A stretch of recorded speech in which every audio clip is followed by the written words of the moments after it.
We all have negative influences in our life. We do. We have people that are chirping our ears, telling us everything we can't do, laughing at our dreams, our goals, our passion, our desires. They do. Now, why do they do it? I mean, sometimes it's family members. Well, sometimes the family, they've struggled. They've had trouble in the past, and they don't want you to experience the same troubles and struggles that they have. To a degree, I get that. I mean, I had my own family and a lot of close friends. After my second bankruptcy, they'd say, why do you keep doing this?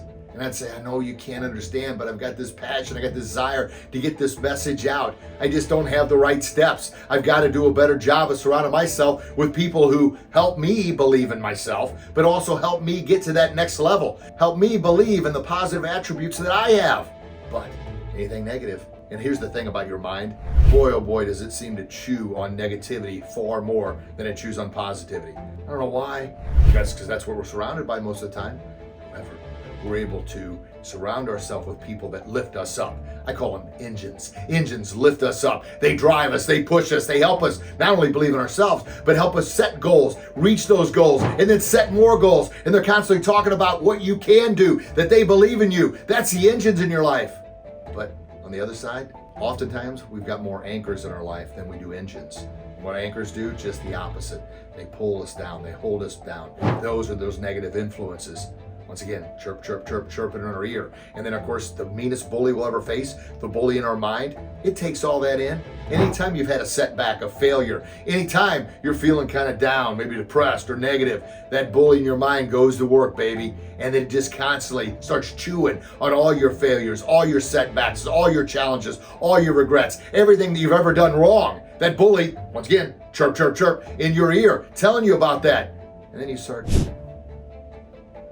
Then now, I'm telling you, let's eliminate all those negative influences. Get those thoughts out. And the best and the easiest way to do it, simply sit down with a pen and paper. Maybe write out, I'm a failure. And look at it.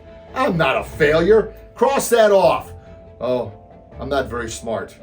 Look at that. Cross that out. I'm stupid. I'm dumb. Whatever. Anything that you've ever been told or called or thought about yourself or any past failure, anything that's negative, write it down, cross it off. Once you see how ridiculous it is, you're going to think, what? And I was worried about that. I was worried about this person that said I couldn't read in third grade. But if you don't get it out of here, get it on paper and write it out, man, your mind's just going to keep chewing on it. So those negative influences, get rid of them. Think of it this way. I want you to categorize all the people you surround yourself with into one of three buckets. First bucket, if they're negative, they're not helping you whatsoever. All they do is make you feel bad about yourself. They bring you down. That bucket is the disassociation bucket. You need to disassociate time with those people. And you might say, oh, with their family and their friends, how do I disassociate with them? Well, are they helping you become the hero, the champion, the mentor you were born to be? Or are they holding you back? Are they anchoring your life? Are they filling your mind with self-doubt, limiting belief, and negative thoughts? If they are, if they're hurting you, disassociation. You don't need that in your life. And maybe if it's family and friends, then go to the second bucket. The second bucket is limited association. Limit the amount of time that you spend with those folks because they're not helping you. And then the third bucket is the bucket you need to start spending more time in and with the people in that bucket, and that's expanded association. Expand your time. Spend more time with the engines in your life that are pushing and driving you, the ones that are motivating and inspiring and empowering you to believe in yourself, to be who you're born to be. They're not talking about negativity. They're talking about not only positivity, but positive mental attitude, about the qualities of a champion, about the attitude of excellence and the mindset to take you to that next level. That's that expanded association bucket. That's where you need to spend your time, and that's where you need to focus on being with the people in that bucket. Limit association, just like it sounds. Limit the time there. The negative, right? Going to eliminate negative influences. That disassociation bucket. Now, is it easy? No. Nothing in life is easy. But I tell you, the reward. Oh my gosh.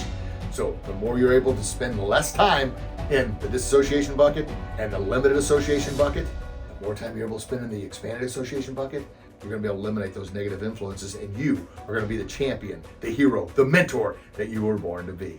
Hey, make sure you like, subscribe, ring that bell, leave your comments in the comments below, and I can't wait to chat with you again real soon. God bless.